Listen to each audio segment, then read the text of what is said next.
As we move into the second one, his death there and his overcommitment to some of those fights gave T1 the agency to get back some control, take that Baron, then push the end on his second death there. And you gotta really keep in mind this player has been to so many of these finals, but they have, for the most part, in these wins, been extremely one-sided. He's being really challenged here by T1. Orianna gonna be third ban. Same bans here from GENG as game number 1. And they first picked Kalista. This time rather, it is banned. So they were saying, you know, what do we do? Do we ban away the Orianna and the Azir? Maybe you just take it away. I mean, Chovy obviously is so good at this pick. Could be a consideration here. Nautilus also available though, so a lot of value still left up.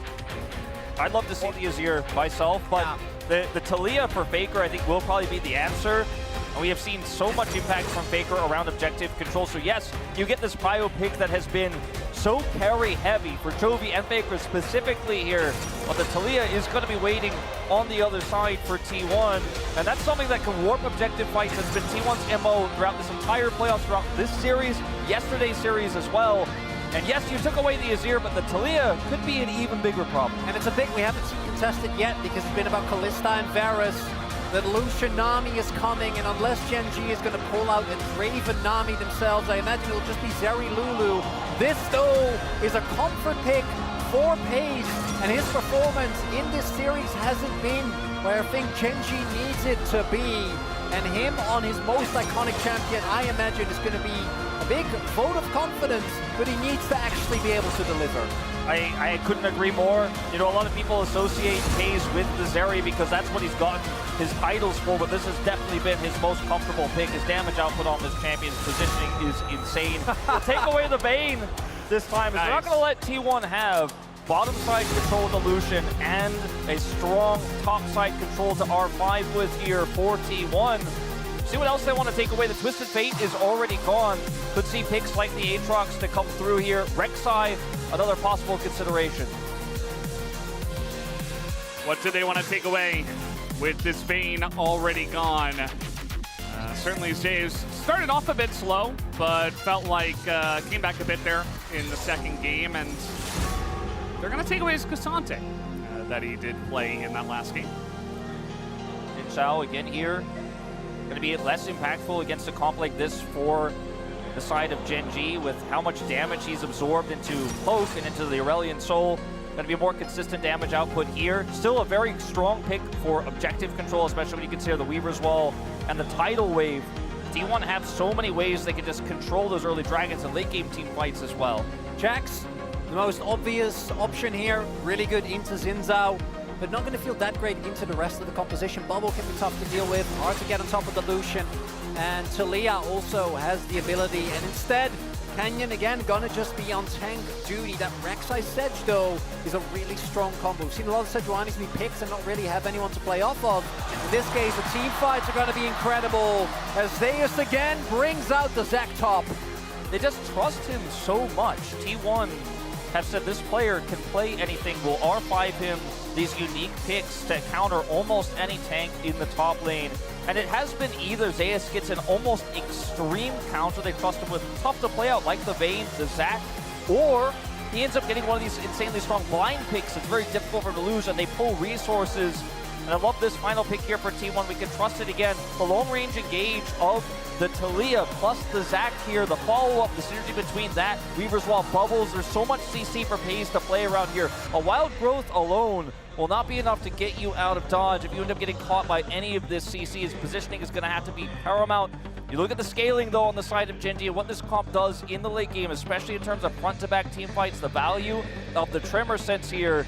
If they go through the mid-game with no problems, if they're able to just kind of scale up, this becomes a very strong late-game composition, and as mentioned, Pace is comfort. Pace big-time comfort.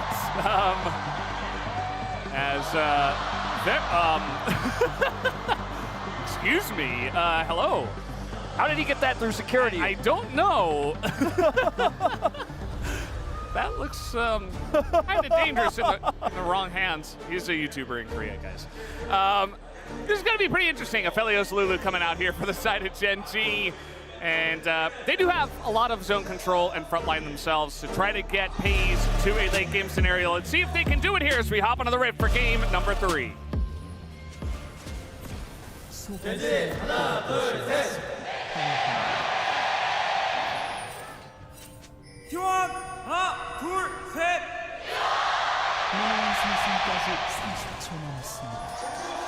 Game number 3. Already we've had 2 bangers, very much back and forth. Felt like either team could win, even down to the end of the game. Little bit of a, you know, even at the end of game number 2, T1 were 4 or 5 seconds. If Chovy was respawning a little bit faster, maybe they don't end it there, maybe it continues. Either way, it's been a treat so far, and I hope that we get 3 more absolute bangers. Highlight as well, Tovey again going for at least grasp. He has been a big fan of the actual tank Azir. And T1's composition is one with, when you get to the later stage of the game, Talia obviously has a lot of consistent damage, but you're mostly looking at the upfront burst that is going to come out from this composition. Really, I think classic T1 style. Guma and carry on an aggressive bot lane that has a lot of control. Faker gets the impact of side lanes, and Owner is on a, I wouldn't say carry necessarily, but definitely a more aggressive pick that leans itself to his general tendencies. Yeah, Pays taking barrier here for this 2v2 is almost as common as the Zarya Lulu in years past here, and we'll be able to take some aggressive trades here if you can get some caliber and poke off. You mentioned the grasp for the Azir. It's obviously going to be taken here from Zeus as well as Keen, and we'll see how this one does shape up. If the tank Azir does get online to the late game with no problems, and Chovy is able to, you know, look for engage, it's hard to punish. If the Lucian is able to free farm into, or free hit into this tank Azir, it's not a good sign for the Lucian if he's in range. It can be quite difficult to play out. Level 2 win here for Guma and Keria. It's going to be massive. That's step 1 in this lane matchup. Yep, and that generally will happen, especially into the Aphelios, who can do a bit of poke, obviously, with the long range, but besides that, should fall behind, doesn't have as much wave clear as the Zeri. But they'll be just fine to just try to farm that one out and not give too much control over to the side of T1's bottom lane. Both junglers just full clearing, getting help from their top laners to leech on the first buff that they had to go for. And just have to wait and see how this one is going to pan out. Moving towards the same side as well, we do see Kenyon be spotted there on the ward, on his Raptors. Not really looking like there are any major opportunities here for early plays. Neither bot lane being particularly low. Some are still available. Wave is being stacked here for GENG, but I think outside of maybe if Hayes wants the back, could look for an early call here. But that is quite greedy in a matchup that, particularly once you get to around level 6, can get quite volatile. Yeah, we have to remember the Lucian Nami lane has been nerfed so many times. It's oh yeah, still relevant. You know, you saw a lot of wacky early aggression in the early days where you could just get solo killed, or rather, you know, duo killed there on the bottom lane without any jungler attention. We often saw this turn into a 3v3, not necessarily anymore. Big win. All right, Owner gonna pick that one up. We saw both the mid laners trying to angle on over, and now Canyon kind of in an awkward spot as Owner definitely considering continuing in on this one. Gonna put down a ward. Canyon gonna get charged on here once again. Owner continuing with the chase. The bottom laners are just distracted at the moment. They're not able to come on over and help me. Yes, the flash still goes down. Owner picks up first blood 1v1. In a crucial third game, winner of this gets match point in this best of 5. Canyon makes a misstep. Team isn't there, and now Owner might look towards the bottom half, and even if he doesn't get the actual gank off. Trying to beat this one is Guma and Keria. Guma's getting pretty low as we do not have another activation. Lahens is going to dodge pretty much everything. And more slows coming down here on Owner, who is not able to make a kill happen. I guess Pays was pretty confident that with the Gravitum there, he was going to be okay no matter what. Good spacing, put some damage onto Guma, and then backs away. Can continue to use the Gravitum here to put some damage on. Love the Infernum usage as well to kind of splash some damage through. Good crisis management here after the pick onto Canyon, but didn't bail him out in any way. Left him to die, and Canyon flashes for the Blast Cone, fails it. Now looking for more here on the top side as Uno did spend a lot of time bottom side there to try to look for that play. It's not going to be successful. Keen is also using the attention paid towards the bot side of the map to proxy, but as you're saying, Wolf, it's kind of recovery. Trying to get yourself out of a rough situation. Kenyan going to be able to play towards this as well. Uh-oh. Keen. That is not a very fun spot to back in. And he will have it denied. Will they continue on this? It's just Nami and Xinjiao, but now the rotation coming in from the Zac as well. Keen on the run, on the burrow, has to flash away. Here comes Faker with his wall, and Keen is in so much trouble here. Will he even bother to throw out his ult? No, he will not. Down he goes, and Faker will pick up a kill. T1 on fire in this early part of the game, and Owner just so aware, and obviously with that back placement there from Keen, it was pretty easy for him to go over there and look for the punish, and Chovy will in return grab a plate here. But so much of this early game has been under T1's control. They've taken a pretty significant gold lead here, and they kind of got some freebies off of this. I mean, it's a greedy back from Keen, and nothing really committed. I mean, Faker commits his ultimate, but he wasn't going to be using that for anything in the near future. This dragon fight, maybe he could have gotten something out of it, but it's really just a no-cost play. Really nicely done here, the early game from T1. Putting GENG on the back foot right from the get-go. We do have Paze and Lahens. Yeah, this wave is pushing away from T1's bottom lane, so Paze and Lahens are desperately trying to put on as much pressure down here as possible and just try to get some wins. I don't think they're really going to be able to kill them, but they can certainly push them out, and they're feeling pretty good about this 2v2 scenario at the moment. Paze red-white. Clear that ward real quick, and Canyon's coming over. Yeah. Chovy as well, making his way down. Bubble gonna miss. Canyon's still not level 6, but neither is Owner. So just a lot of threatening, a lot of mean stares, but not gonna commit to anything. Might be a possible dragon angle here. Although we do see Faker now on the back, has his Merc Tread picked up. Owner is waiting. But I think GENG also a little bit apprehensive. We see actually peel off the Baron. They have to respect. Faker is quite fed. Same for Owner. Kill, at least going to make sure that he's ahead in terms of gold. And Lahen's also fairly low on mana. Can't really offer any spells here in trade if they're going to actually commit to the dragon. They have long since opted out, but was very low on mana before he hit level 5, and it's going to be the end of that. Paze is level 6.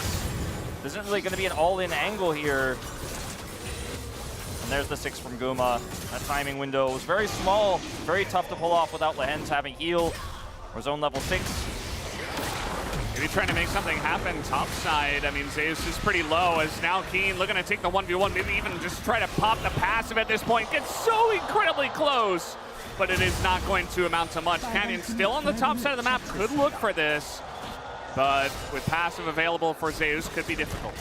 It's level 6, but the passive, as you mentioned, is the main problem. Not going to be able to chew through that. Zeus giving Keen a taste of his own medicine, making him go, that's not fair. I don't know why he's allowed to sustain up that much. Again, the big win here for GENG is Kane being able to farm up. This is something that kind of was his trademark. When a play was made on the upper side of the map, he would get 1 camp, 2 camp, get ahead. But on a Sejuani, particularly going for Knight's Vow and more utility items, that's not really going to have the same impact as it might do on a carry. They see Canyon here. I mean, there was a chance maybe Owner goes for the dive there, bottom side, but now he's since left and gone towards the blue buff there. But very strong timing potentially there on the bottom side. Even still, a plate goes over to Guma and Keria. So pushing that gold lead a little bit further as best as they can. And it's been a quiet early game outside of some really nice plays from Owner here. And T1 obviously wants to try to stack dragons. They've got the first one in that list. They go for the second one here. Faker will have Weaver's Wall, of course, 4 minutes away. We're a long way away from that, but that may be the next action that we see here. And what has been arguably our slowest game of the 3 thus far. Yeah, definitely taking a little break from the insane action we had. So many back and forth team fights in the first couple of games that we did have. So GENG maybe the first to make a move, as we do see their bottom lane moving up towards the top side of the map, trying to secure 6. Void Bubs put some pressure onto the Zac, perhaps. This is going to leave Guma by himself down on the bottom side of the map, and if he does identify this, could actually pick up probably at least the 1 plate. There's a ping that comes down, but he's actually just in the river, maybe trying to move up towards these Void Grubs. They see him on that ward, they pinged him, and Keen doesn't have teleport, so T1 identify that. If they can bring this Lucian up, this is a huge team fight opportunity for them if GENG want to stick around. The timing, though, just does not quite work out, and Paze is going to be able to push this top side with the Aphelios, maybe grab some plate gold himself here if T1 do not respond. Guma's still in the mid lane. Now, I was boy. about to say, you can also just let it go, but Canyon says, no, Revenge. I'm getting 6. Want to actually be able to secure the full buff. And walks up here, and oh, they don't have a lot of time for this. Oh, and the combo's used on a Paze, doesn't do any damage, and now the ult comes in, the Moonlight Vigil, and Paze will pick up the kill, but Canyon should be traded back. He is so far behind enemy lines, and Guma will be gifted a kill as well, so a trade of 80 carry kills. Well, that could have gone way worse for GENG. They actually end up getting Faker, even with the flash invested. If they stick around for a little more, and Owner shows up, they would have been in some serious trouble, but a kill onto a Felios, absolutely huge. You have a Lulu, you have double front line, and of course, Chovy's going to do a lot of damage, but Paze being in a comfortable position, particularly with his performance thus far, really matters as it's a calling there. Yeah, bit of a slow came down onto Guma, so Paze was considering it. Doesn't really have the best guns. And fight up against Guma right now. When you consider it's a 3-kill-to-1 scoreline, but GENG are only a little bit behind here, a lot of that is from the play cold picked up top, the play cold picked up mid here, and it's Demolish on Chovy with this Azir. He does have the 6 grubs, and it's very classic. We saw it a lot from Ruler, we saw it from Duckdom when he was in the LCK to just push that Aphelios lane swap top early with the white gun and just crescendo your way through the turret. They go for the dive, and it's answered by T1 as they were already pushing topside. There was a huge opportunity for GENG to get even more if T1 didn't respond so well, and rotating Guma up here was massive. As the shove here on the Paze means there's just no out for Faker, but Canyon has to go so deep to try to avoid this tidal wave is unsuccessful. He will also fall. Really big there is that Canyon hits the ultimate, because if Faker gets to flash that play gets turned around and turns into an absolute disaster. So catching him off guard, really big. Also Pace getting purple gun at that point in time, I think big, actually being able to lock down the Talia, even with a flash invested. Not going to be enough, and second dragon up in about a minute. That is going to be something that T1 are really going to be looking to take, and trying to contest mid lane prio into this 2v2. It's not going to feel great. Yeah, not at the moment. Both of the 80 carries just sitting on a Shiv for now, so trying to utilize that to push out the mid waves and get some prio. Very common first item here on pretty much every 80 carry. Canyon now joining on up, trying to help push this one out. Chovy is up a level on Faker as an ult's gonna hit Guma. Doesn't even bother to cleanse, and now Canyon is just gonna run away. Now Bubble's coming in, Wild Growth Force as well, but the damage forces Canyon to flash. Faker just throws out a wall for fun, as he did not elect to actually join the fight. The wall could have cut them off on the retreat there, so close call. GENG do avoid it though, but you can see Canyon doesn't go for the follow-up there on his ultimate. He realizes, okay, this is actually too many T1 players in the vicinity. We know Faker has his ultimate available, and ends up being nobody dies. You know, nothing really crazy going down before this dragon fight here, but Faker's Weaver's Wall being missing for this fight could be quite massive for GENG if they can get the group up on this dragon. Now you can see the Rek'Sai already here. Keen has positional advantage. Chovy has TP. Looks like he's going to back first and grab that Leandri's. Yeah, and it looks like GENG will be able to prevent the stacking of these two dragons. Oh, Zeus might be looking for a TP in. Does come through. Oh boy, immediately responded to by the side of GENG. Bubble has to be flashed by Chovy, who's now looking to make the play. Knocks up 2 of them, but Owner is going to stay alive, and now the turn comes on in. They're trying to take out the Aphelios, and that they will, but now we do have a front line here for the side of Chovy, who is full health, and nobody on the side of T1 is really able to do any damage to him. Ult comes out from the side of Keen, and now the chase is on. They look to take out the Zac, as T1 did pick up this dragon, but GENG are able to take the fight. Chovy gets the Leandri's, comes back in perfect time to stop T1. I think if Faker has Weaver's Wall for this fight, things could look a lot different, but he's just not able to make a huge impact. He's not able to get into range, and Chovy flashes the bubble and turns that flash into an engaged tool, and T1 are just completely split in half. The Demolish, with these 6 grubs here, also with this massive wave, is going to make quick work of this bottom turret. Its owner has to come down and respond. But look at this timing for the teleport in. He buys Leandri, so has a huge spike as he shows up as well. Big thing here is that if Chovy doesn't get that, with how Paze is able to get backline access immediately, there's so little, or with how Zeus gets backline access onto Paze immediately, there's so little you can do.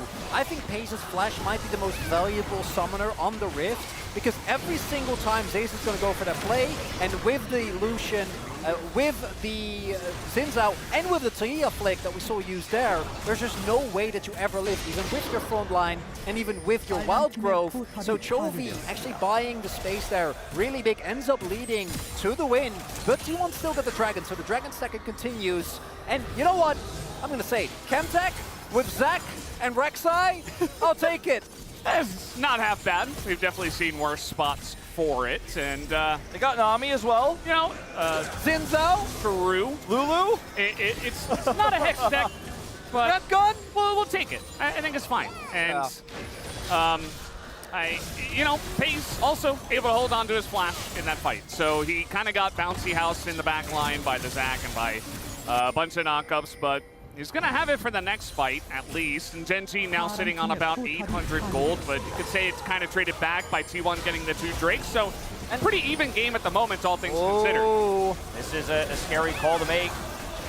Let's see if T1 actually fights over this one. Owner trying to get on in and is not actually going to commit to it. Keen certainly thinking about it. The front line, no Crescent Guard coming on in, and Owner is in a lot of trouble. This gets assassinated by the Rek'Sai, doing insane amounts of damage, and now Faker, uh-oh, here comes Toby, gonna force that flash out of Faker and get that summoner out. As now, maybe a trade onto the Lulu could be nice, but not gonna happen for Faker this time. Good flash by Faker. I want to talk about his itemization a little bit. We might have a little bit more action here as the Rift Herald is going to charge.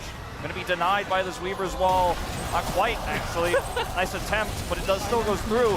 But the Taliyah itemization here doesn't allow you any tank burn on the Rek'Sai, on the Sejuani, and this tank Azir that's going to come through as well, going straight for the the magic pen here right after the Seraphs means that Faker isn't necessarily going to be breaking any tanks anytime soon. Yeah, Shelly finding a little headbutt over the wall there, still being able to take down the mid lane turret. Big win for GENG, and crucially here, as we see, Owner feeling confident, which makes sense given how tanky Sinzao can be, but here the CC chain, impeccable, and your ultimate isn't going to do anything when Rek'Sai has already fulfilled the channel. Keen goes back in to sustain, and then here, that flash on Faker is actually huge, because now every time his E is down in future fights, Chovy is going to have so much more offensive threat, because he has, again, been the main teamfight carry for GENG. Yeah, you can see the gold lead here for GENG after these last 2 fights starting to get up there. I mean, it's only 2,000, but it is a significant advantage they have with the better scaling comp with 6 grubs. I mean, Toby's killed another turret here with that demolish. Yeah, it's starting to stack up. It definitely feels like Toby's just kind of allowed to do whatever he wants. Again, I mean, he's here on the Azir. He's very ahead in terms of XP. He's got a nice farm lead going as well. And he's tank Azir, as you guys have mentioned many times, so it's just so hard to punish, right? So he's just kind of rampaging around the Rift. Yes, he had to flash in the last big fight, but still no threat to him at the moment. And T1 will have to find an answer for that. Chovy just a small dash into setting up a turret. Bold positioning there from Kuma. He had cleanse and flash, but he was very far forward there. They don't commit the Sejuani ultimate. They don't commit the Emperor's Divide, but the Sundisk turret will guarantee GENG Prio what looks like maybe their first Dragon Secure of the game, as T1 are nowhere near it. Guma, careful. Yeah, again, they don't quite have the threat, and with this turret, they're just going to be able to utilize that to maybe pick up this first Drake, but T1 don't really seem to have a lot of interest. What's important as well is that normally a lot of the power of the Aphelios, or sorry, of the Lucianami comes from mid-game cryo, and being able to go into the mid lane, chunk out an opponent. But because FaZe is already... Oh, boy. Very questionable TP here from the side of Chovy. Can he survive, though? He does have an Emperor's Divide and a TP and Faker. He's taking the turret. He goes down, executed. Chovy flashes, goes into the Zhonya's, but he eventually will go down. Finally, they take him out. It's now Keen on the run, has a Lulu for some help, and is Rek'Sai, and will survive. Ultimately very greedy from the side of GENG, and I don't think they're going to get any chase kills here. T1 should be able to get out no problem. Now, he had the arm guard for the dragon fight. T1 don't contest. He's like, well, I'm going to get some value out of this arm guard, I guarantee you. Goes for the teleport there, has Emperor's Divide and Flash, and thought perhaps he could turn that one around. He was a little bit mistaken. Gets the kill on the Faker because the turret aggro doesn't drop, but man, that could have been a lot worse for GENG. Yes, teamfights have been great, but Chovy, if you're getting a Drake towards the bottom of the map, maybe don't TP towards the turret, even with Tank Azir, even with Arm Guard, because I think he was actually looking to build toward a Frozen Heart, already picked up a Cloth Armor, but now, because he used his Arm Guard, he's going to have to turn that into Zhonya's first. So he's going to delay some of his tankier items. Still going to give him a ton of playmaking, obviously. But right there, 1-for-0 trade for T1. Yeah, you give up an individual Drake, but that's not going to be the end of the world. And they end up getting the turret and 2 TPs as well. Yeah, this is just pretty basic here. Chovy gets the ultimate off. Faker does not drop turret aggro. Unfortunately, will end up dying here. He should have been able to escape there and then have T1 secure these kills here without any problem. Keen buying a ton of time here, but ultimately not going to be able to keep, you're not going to be able to turn this fight around, rather, as Canyon comes over and T1 get out with no problems. Faker still going for this build here, and is without the Andres here again. I think this is going to be a problem later on, not necessarily right now. When we get to late game fights, how much damage it can do, keep an eye on that. Yeah, definitely. And look at the Rek'Sai build. I mean, I get it. You want that magic pen, but can he burn through the health? Yeah, that is going to be a question, especially with the Lucian being the other portion of the damage, which can be pretty bursty, not always sustained. And now Lahen's just going to face check. Definitely another questionable move by one of the members of GENG. He's going to have to flash away. And now here comes T1, gets the flash out of Pays. He doesn't have a front line. He's left all alone. Lahen goes down. Pays falls as well. And T1 are looking for something. Keen and Chovy want to go 2v5. They're going to take out one. They get Guma here, as now a knockup going to come down on Keen. And a chance here to take out Chovy, but no knockup just yet as he is on the run. Goes into his Zhonya's. Keen desperate to try to peel for him. Can they take him out? Yes, they can. They take him down, and T1 take a big fight. And it's the same thing that happened with Lance when he got caught against Homa. He went in, the team isn't ready, he just walks up and around the Baron. GENG try to get something out of it, and they end up paying massively. And it feels like we might be witnessing the beginning of a potential choke here from GENG in this series. Just some small, unnecessary choices being made, and the punish will be there. For a team like T1, they will not let you get away with it. And a bit of an anti-synergy there as well with Chovy's ultimate and Keen's knock-up there. Doesn't get the full range of the push of the Emperor. Canyon. Yeah, okay, he's made his presence very well known, but he's not going to go 1v5 into that pit. It will be a T1 Baron.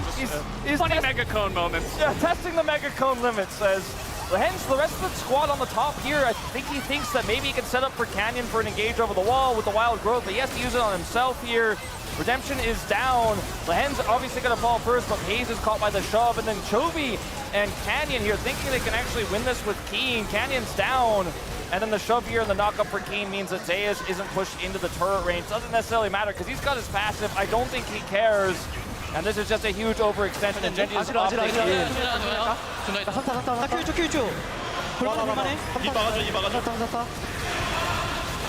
Really big there at the turret. That's good. Yeah. Still has his ultimate until the very end. Yeah. Still has an additional form of CC that he gets to utilize there. And now the Rebel Baron power play for T1. Going to be potentially backbreaking here, allowing them to go up to match point in a series where they were the underdog. It's going to be hard for GENG, who still has a lot of front to back, still have a lot of team fighting power, but mistakes like that, T1 are more than happy to take advantage of. Don't play T1's game. Don't let them fight those skirmishes. That's exactly where T1 lives, is in the punish play. In the punish game, turns on big plays on the side lanes. That is what Faker is famous for. The last two and a half years of his career has just been turning and punishing these plays in sides, and Chovy trying to go for that teleport play gives T1 a lot of momentum. Lan's trying to look for something. He dies, his team dies with him. Zhonya's is finished here now for Chovy. He still has flash and ult for this fight, but they're not going to have prio, not even a little bit. Pays is also going for what I imagine will be an Infinity Edge third, which means that he doesn't actually get to kill Zayas until he has his LDR, right? Like, they're not going to cheat through this. Zac Canyon, or sorry, Chovy rather, has also gone for tank build. So this Zac is going to be indestructible. Let's see what this turn looks like. They spot him, and that should give it away. They're going to back away from this. And the Drake was taken at the same time. T1 utilizing their Baron very, very well, getting some leads, picking up the Dragon as they're now on soul point of this Chemtech, which, as you mentioned before, it's going to be great for the Zac, the Xin Zhao, the Nami, right? There is going to be some value in the soul.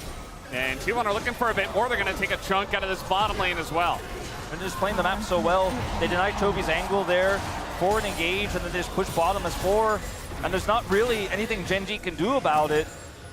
And they have so much deep vision here. And the Baron plays from T1, you know, every time they get these, they are able to do so much with them. And the oppressive map control here with engaged tools like the Rek'Sai and the Sejuani here, it's so difficult to pull off when you don't have control. You have to link these CCs together, or you have to just stand for pace to do that damage. When he has the IE, obviously he will be doing a ton of it, but won't be able to break necessarily through the tank line. And Zeus is just pressing tab and smiling at this point. Yeah, it's a good feeling for him. Elixir of Iron as well. As if he wasn't tanky enough with the Mountain Drake, with the Ocean Drake, with the Gemtech tenacity, and healing as well. And it's not impossible for GENG to find, but I feel like Chovy's playmaking potential also is mitigated by the CC that Zeus provides, and the fact that Faker is playing on this Talia. Yeah, and the fact that T1 are just not really giving the same angles that we saw Chovy able to find against some of the other teams. So has been a much better match for them here so far in this finals, and now taking a pretty significant lead. We do have FaZe, yes, he has his IE, but no LDR in sight. He's gonna need to build that full from the ground up, and he's gonna need a good 5 minutes to do that. So T1 definitely have a lot of time. They are gonna find this angle though on a Faker, and amazing ult comes in, but now accessing the backline, FaZe is gonna go down, and the front line pulls through for the side of T1. They have the damage. Chovy can be as tanky as he's like, but he's not gonna be able to chew through all of the members of T1. They get the pick onto the bottom lane of GENG. The cross is so good onto FaZe there as he tries to flash and kite back. Chovy is Azir, and he is trying to continue on this one. I mean, Zeus is just so tanky, and now the follow-up is coming in. We do have the Zhonya's, but Chovy instant timing on the shove coming through from Faker, and that is the end of Chovy as well. Even though that started with GENG engaging on Faker, he didn't even need the flash. Still has his flash available. And T1 just baiting GENG in, able to take the hit and the counter engage from Zeus. Absolutely pivotal. They're just so confident, Chronicler, of every decision they make, and every single time it looks like there's an opportunity for GENG. It's T1 turning things around, and FaZe, at this point in time, there's so many threats to kill him. We talked about how this Aphelios, if they can get through the mid game, it becomes so easy for him to play it out with the front line that he has. But look at this, Kuma's angle here with the ultimate. As Owner gets on top of him, there's a tidal wave down as well. It's just doomed. And Chovy can't do enough damage on his own to carry these fights. He does, long-term, a lot of Leandri's damage, but with these tanky members of T1, it's just so tough. Well, that's one of the big things, is that one of the obvious downsides of going for this tankier Azir build is that you're not going to be able to have as much consistent damage output, but normally it doesn't really get punished because of Leandri's, because of the base damage. But right now, because of the fact that Zac just sustains up so insanely much, at the healing to that, at the Chemtech to that, it makes it so hard to play it out as the Baron is up and GENG, they feel backed into the wall. I mean, they should. The Merc treads as well on top of, you know, the MR here for Zeus. I mean, there's so many reasons why Chovy is not going to be able to get it done on his own. It puts all the weight onto FaZe. He has to be the one who does the damage. He cannot be caught in subsequent fights. But he also can't get away from the Zac, who's just accessing the backline for free over and over and over again. GENG can't go super deep because then they don't protect FaZe, and then they just don't have damage. That's the point, especially if FaZe doesn't have flash. Like, what is he going to do if Zeus finds a knee? And now from so far behind GENG, they're just going to start with the Baron. They say, well, T1 can do it, why can't we? Unfortunately, they are quite far behind, and T1 are right here. So it's just going to be an attempted turn here from the side of T1. Faker's all the way in the backline, but he does not die. Chovy goes golden, and FaZe is actually surviving. He's doing the damage, but the Baron goes to T1, and T1 will eventually win the fight. The wallets are getting real heavy at this point in the day, as now FaZe tries to turn it around, but he's alone. As Owner going in, they will be able to take him out. Guma does get the execute, and that should be enough. The TP is coming in, and T1 take a massive fight. Huge win for them. FaZe gets the kill, gets a shutdown on the Xin Zhao, but that is all he's going to get in this one. Once again, doing a lot of damage to Faker, but it's not enough to get the kill. They're losing the fight on the right side as Canyon is alone. The Baron goes over, and with the 10,000 gold lead here now for T1, over 10,000, this one looks all but over.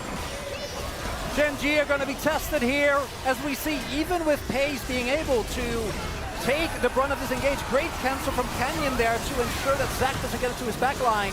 But Chovy can't do any damage because he's taken out immediately, and GENG's a little split. Canyon's trying to get the Baron, doesn't even get it. If he gets that, maybe you can call Worth, but instead ends up going over.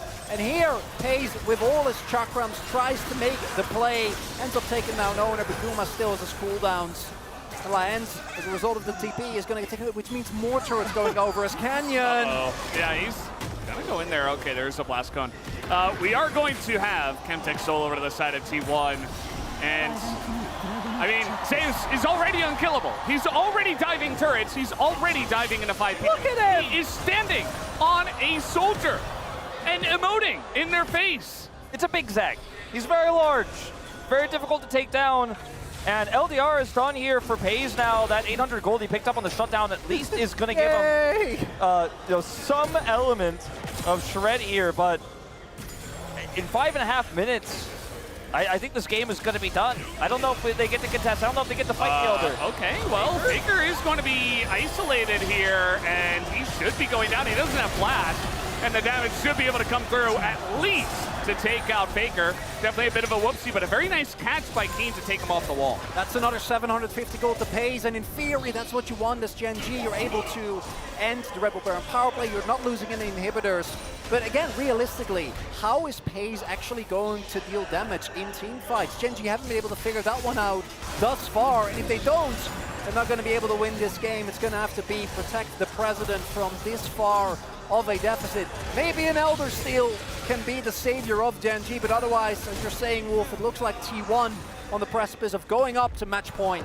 Keen lurking here. This is actually just super smart from him, knowing the Weaver's Wall angle there, what they wanted to do to try to cut off the defense of that bottom turret. He drops Faker off. Very common to see Talias look for this play. Keen just susses it out and shuts him down. That was a really smart play. Not a mistake from Faker there, but a proactive play from Keen. In the end, risky play from Faker, you could say, but pretty standard. And it looked like there was vision of Keen, though. I think in that case, you don't go, but might have just been a bit of a whoopsie, but it's fine. He does get taken down. It is his Zonya's gone as well, but there's no objective at this point in time. And yes, it is some extra damage and money over to FaZe, but at the end of the day, even if you form a circle around him, are you really going to be able to keep him safe? I think it has to be a Baron that GENG gets to get control to fight for Elder, because if they don't have control for Elder, it's just never going to be theirs. It's never going to happen. If you have to deal with the Zac when you don't have vision on his angles, the Weaver's Wall angles for Faker, it's so hard to play out. And normally the Rek'Sai, the Sejuani, they're so tanky when you're in an even game still, or especially if you're ahead, that FaZe will have so much agency in these fights. He's so well protected, even into a comp like what T1 is running. But T1 have map control and the advantages they have, and Chemtech Soul, and a Mountain Drake on top of it. It seems impossible. It seems so unlikely, as at least Chovy does have this Abyssal Mac. It'll help out a little bit here. Didn't go straight into building the Frozen Heart. I think this is a wise choice considering the game state, the amount of MR that's on the side of T1 here. But it will take a miracle, I think, to bring this one back. It definitely will. I do like how T1 are playing it respectfully still. You know, like grouping up as 5, taking out the Azir turret. They're really trying to check all the boxes here, because they should feel that with Chemtech Soul, with a very large lead, that they should win this one. I think 95% of the time. So they're just trying to not make any mistakes, take it slow, wait for the Baron. That's kind of their, you know, it's kind of their thing at this point. And just hope that FaZe does not 1v5. And with the amount of damage they have and the amount of money they have, it should be enough, as now they're just going to engage. They find the damage on the front line. Look at Keen. He was supposed to be tanky as he goes back in and will be denied any hope there. Down goes Keen. And T1 now have their eyes set on the top side of this map. Might even just go for a push here down the mid lane. There's no front line. Might imagine that he thought that maybe that was a tunnel that went the other way. Not the case. Guma trying to make a case that he is the AD carry to look out for as Zeus goes in. The Moonlight Vigil goes totally wide. Doesn't hit anything. As Zeus will take a bunch of damage, but that is mid inhibitor down for the side of T1 as they take GENG's inhibitor. This is a series where T1 now, with a 10,000 gold lead, are so close on the cusp of pushing match point. You look at the last times these teams have fought against each other, time after time after time, the back-to-back-to-back titles that GENG have had. In general, it's been start to finish control. They're better read on the meta. better team fighting. But in this series that's quickly been taken into T1's hands, this is the closest it feels like T1 has been to beating this squad in so long. It's time to beat them in a best of 5 was in 2021. A long time since then. GENG trying to muster up one last defense here, stopping the Baron and looking for the Elder flip. You can see the items here for Xin Zhao also. Massive advantages here to Owner. He's got so much MR. Faker doing way more damage than Chovy can realistically do, especially effective damage in these fights. Ooh. And, you know, just like T1 was difficult to take down in game number 1, GENG are certainly trying their best to make a stance here, to make a stand, and not just go ahead and lose this one immediately. But Chovy is going to get caught, and so much for that, as immediately this fight should go the way of T1. They take out Chovy, who desperately tries to make a play. It is not going to happen, and now T1 should be able to take the Baron. With that might be match point actually coming through. Chovy finishes his first. He doesn't even FTP, won't be able to join. The timer of the Elder is desynced, so there isn't even an opportunity for GENG to go for something else. And with that pick, the already insurmountable lead for T1 just ends up growing further and further. And even going back to game number 1, that game, even with Owner and Atron, or Owner and Zace really struggling, ended up being such an ordeal for GENG to win, as Faker there finds the flick. Chovy feels safe being a tank. Out of desperation, has to try to do something. Easiest dodge of Grandma's life. The Faker family, Grandma's happy. And so are Mom and Dad. She's been here for so many of these pivotal moments for Faker and T1 across so many rosters. And she's happy to maybe see another trophy lifted here. It's going to be match point if they can close this one out. Trying to look for a pick once again. Keen is not the guy they're looking for, although at this point T1 are so far ahead that pretty much anyone is fine. Now, don't flip, just fight. Yeah, don't flip, just fight, because Hayes, with these items, I mean, he can win if they get him the Elder buff. They're trying to take out Keen here, and now GENG gonna try to make and force a flip. Can they force T1 to flip is really the question. T1 not necessarily in position. Here comes the Zac, though, looking for that backline, flashes away, and now Chovy provides the front line. T1 are kind of broken up here. It's not a perfect fight. Are the wallets heavy enough is the question. Elder! It's definitely and it goes the way of Owner. It goes the way of T1, and that should be enough to execute GENG out of this game number 3. Yeah, that should do it. Very close there on the 50-50 on the smite, but Pays was pushed back, and T1 will not have the rug pulled out from under them at the end of this one. Relatively tenacious game here for GENG, but since the mid-game, T1 had control, and they will go to match point. I said earlier it was 2021 the last time they won it. It was 2022 in the finals, when they were last defeated. GENG here, of course, talking domestically in LCK finals, no MSI, but it's been a very long time since T1 has gotten the better of this squad. Ruler left, Pays took up the mantle, and they had 2 one-sided wins against GENG with Pays all throughout last year. But it's a new era potentially here for T1. They want to stop the first 4-peat here in the LCK, and they are looking so good here when it matters most in this grand finals. And it's that R5 Zac that shouldn't come as a surprise. They bend it out in the last game, but it doesn't allow Chovy to carry the way that he has done before. It doesn't allow Pays to play the game, and we see some of the cracks showing on GENG. I think Keen not having the greatest game, Lahen's getting caught a couple of times. That, to me, felt like, from that point on, T1 was just never going to relinquish control. And this is Pays' comfort. He was pushed onto the Aphelios. They left up the Lucian. He didn't play the Zeri, wanted to play the Aphelios, and there were just so many ways to get on top of him. And his individual performances, you know, have been not up to our standards that we have for this player. Rookie of the Year, back-to-back splits here in the LCK, a Royal Roader, but the experience of Guma and just T1 overall has been, to me, the biggest factor and why they're winning. They beat Hanwha, which was, by most people, an upset. They look like they're ready to upset a second time here and take another LCK title and stop the 4-peat because the shot calling is better, the objective control is better, and GENG need a new game plan here if they're going to win the next 2 in a row. And T1 are just making less mistakes. They are playing the cleaner finals so far, and they're just 1 game away from stopping the 4-peat and picking up V11 for themselves. We'll see if they can get it. We're going to take a break and have the analyst desk to break down that game number 3. We will be right back.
보였어, 나 위치 보였어. 앞에 갈게, 우리 앞에. 나도 앞에 가는 중. 앞에 좀 박아놓고. 앞에 천천히. 나 앞에 가는 중. 앞에 가는 중. 천천히 해야 돼, 별로 안 좋아. 오케이. 앞에 못 쓴다? 아니. 앞에.